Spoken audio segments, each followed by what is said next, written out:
آئیے آج کے اس خاص تجزیے کا آغاز کرتے ہیں۔ آج ہم تاریخ کے ایک ایسی عظیم اور عبقری شخصیت کے بارے میں بات کرنے جا رہے ہیں، حضرت علی رضی اللہ عنہ۔ ان کی زندگی شجاعت، روحانیت اور قربانیوں کا ایک بے مثال مجموعہ ہے۔ تو چلیے سیدھا ان کی زندگی اور ان کے چھوڑے گئے عظیم ورثے کی گہرائیوں میں اترتے ہیں۔ کیا کبھی سوچا ہے کہ خانہ کعبہ کی دیواروں کے اندر پیدا ہونے والا ایک بچہ تاریخ کا اتنا عظیم جنگجو اور رہنما کیسے بن گیا؟ بات ہے عام الفیل کے 30 سال بعد کی۔ حضرت فاطمہ بنت اسد کعبہ کا طواف کر رہی تھیں کہ اچانک دیوار میں ایک شگاف پڑا جسے مستجاب کہا جاتا ہے۔ وہ اندر داخل ہوئیں اور وہیں حضرت علی رضی اللہ عنہ کی ولادت ہوئی۔ پھر دیکھیے جب قحط سالی آئی تو نبی کریم صلی اللہ علیہ وسلم نے انہیں اپنی کفالت میں لے لیا، یعنی بالکل بچپن سے ہی نبوت کے سائے اور شفقت میں پرورش پائی۔ یہی وجہ ہے کہ ان کی شخصیت کی بنیاد اتنی مضبوط تھی۔ جب پہلی وحی نازل ہوئی نا تو ان کی عمر مشکل سے 10 سال تھی۔ بچوں میں سب سے پہلے اسلام قبول کرنے کا شرف انہی کو حاصل ہے۔ ایک واقعہ بڑا مشہور ہے، دعوت ذوالعشیرہ کا۔ جب نبی کریم صلی اللہ علیہ وسلم نے اپنے خاندان والوں کو جمع کر کے اسلام کی دعوت دی اور پوچھا کہ اس مشن میں کون ساتھ دے گا، سب بڑے خاموش بیٹھے تھے، لیکن یہ کمسن نوجوان اپنی دبلی پتلی ٹانگوں کے باوجود اپنی جگہ سے اٹھا اور انتہائی بہادری سے اپنا سب کچھ قربان کرنے کا عہد کیا۔ حصہ اول، عظیم ترین قربانیاں۔ چلیے ان کی نوجوانی کے دور کی طرف چلتے ہیں۔ یہ وہ لمحہ ہے جو سچ میں رونگٹے کھڑے کر دیتا ہے۔ ہجرت کی وہ خطرناک ترین رات، مکے کے کفار میں گھر کا محاصرہ کیا ہوا تھا اور نعوذ باللہ قتل کا ارادہ رکھتے تھے۔ ایسے میں نبی کریم صلی اللہ علیہ وسلم نے فرمایا، علی میری چادر اوڑھ لو اور میرے بستر پر سو جاؤ۔ ذرا سوچئے، موت بالکل سامنے کھڑی تھی، مگر حضرت علی رضی اللہ عنہ بنا کسی خوف کے اس بستر پر لیٹ گئے تاکہ دشمنوں کو دھوکا ہو، اور پھر اگلی صبح لوگوں کی امانتیں واپس کر کے ہی مکہ سے ہجرت کی۔ یہ جانساری کی ایک ایسی داستان ہے جس کی دوسری مثال ملنا ناممکن ہے۔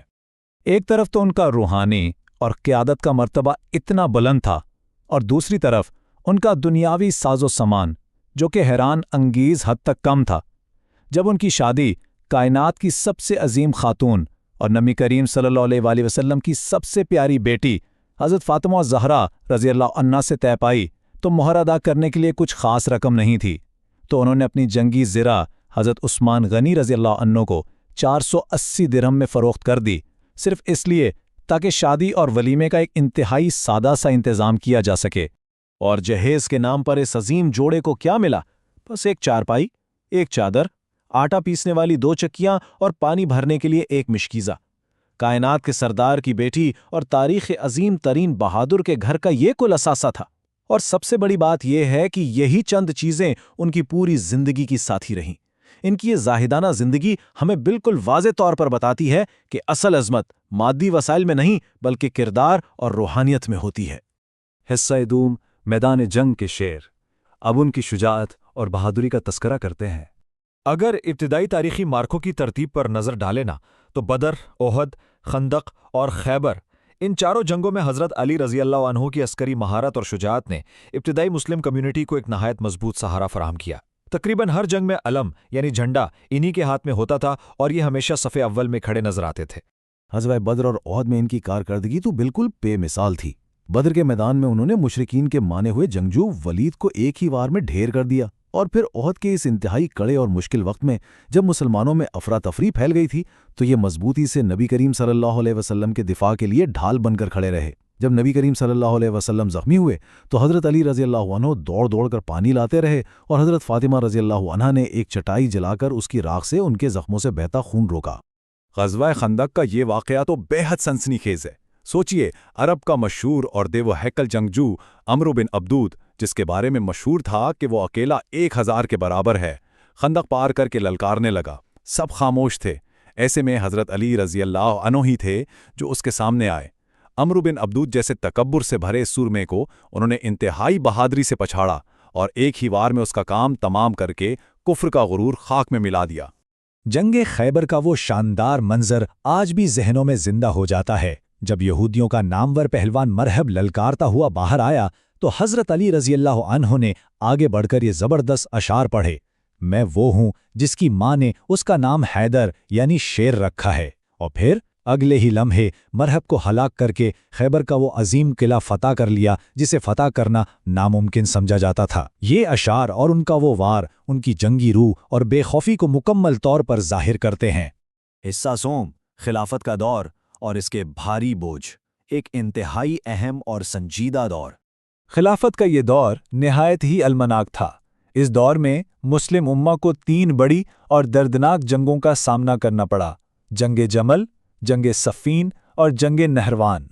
حضرت عثمان رضی اللہ عنہ کی شہادت کے بعد امہ شدید انتشار کا شکار تھی۔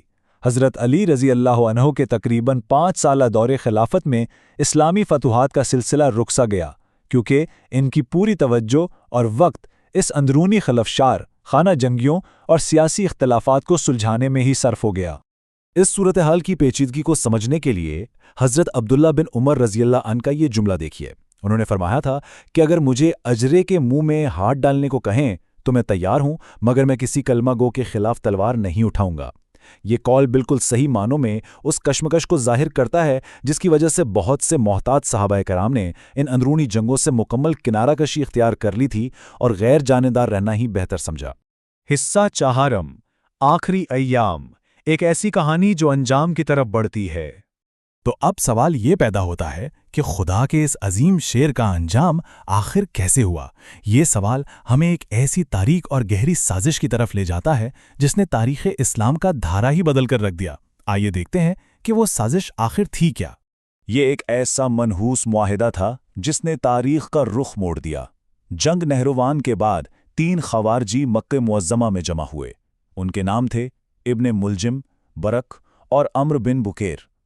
انہوں نے مل کر یہ خوفناک منصوبہ بنایا کہ ایک ہی رات یعنی ماہ رمضان کی 19ویں یا 17ویں تاریخ کو مسلم امہ کے 3 بڑی رہنماؤں حضرت علی، حضرت امیر معاویہ اور حضرت عمرو بن عاص کو بے وقت قتل کر دیا جائے۔ 19ویں رمضان المبارک 40 ہجری کی وہ غمناک صبح کوفہ کی مسجد میں حضرت علی رضی اللہ عنہ حسب معمول فجر کی نماز کے لیے انتہائی سویرے تشریف لائے تھے۔ وہ لوگوں کو نماز کے لیے پکار رہے تھے اور عبادت میں مگن تھے کہ اچانک گھات لگائے بیٹھے شقیل القلب ابن ملجم نے زہر میں بجھی ہوئی تلوار سے ان کی پیشانی پر ایک بے حد مہلک وار کیا اور ان کا پورا وجود خون سے تر ہو گیا۔ اور جانتے ہیں کرتے وقت ان کے لبوں پر آخری الفاظ کیا تھے؟ انہوں نے فرمایا، فزتو برب الکعبہ، یعنی رب کعبہ کی قسم، میری آرزو پوری ہو گئی، میں کامیاب ہو گیا۔ یہ الفاظ اس بات کا جیتا جاگتا ثبوت ہیں کہ ان کی پوری زندگی میں شہادت کی جو سچی طلب تھی وہ آخری لمحات میں بھی غیر متزلزل رہی۔ دنیاوی درد کے باوجود ایک عجیب سی روحانی خوشی تھی۔ اب جو بات یہاں سب سے زیادہ حیرت میں ڈالنے والی ہے وہ ان کی اپنے ہی قاتل کے حوالے سے آخری ہدایات ہیں۔ شدید زخمی حالت میں ہونے کے باوجود انہوں نے انصاف اور رحم کا دامن بالکل نہیں چھوڑا۔ وصیت کی کہ میرے قاتل ابن ملجم کو کوئی تکلیف نہ دی جائے، اس کے ساتھ وہی سلوک کیا جائے جو ایک قیدی کے ساتھ ہوتا ہے، اور فرمایا کہ اگر میں زخم سے جانبر نہ ہو سکوں تو اسے صرف ایک ہی ضرب لگائی جائے، کیونکہ اس نے بھی مجھے ایک ہی ضرب لگائی ہے۔ کسی قسم کا تشدد نہ ہو اور اعضاء نہ کاٹے جائیں۔ انصاف کا یہ اعلیٰ ترین معیار سچ میں بے مثال ہے۔ تو آخر میں یہ سوال سوچنے پر مجبور ضرور کرتا ہے کہ اتنی ایکشن سے بھرپور اور گہری روحانی عقیدت پر مبنی زندگی بھلا کیسے صدیوں بعد آج بھی دلوں میں گونج رہی ہے؟ ان کی شجاعت، زہد اور بے مثال انصاف آج کے اس دور میں بھی ہمارے لیے ایک بہت بڑا سبق ہے۔ امید ہے اس تجزیے سے اس عظیم شخصیت کی زندگی کے کئی نئے زاویے اجاگر ہوئے ہوں گے۔ علم اور تحقیق کا یہ سفر ہمیشہ جاری رہنا چاہیے۔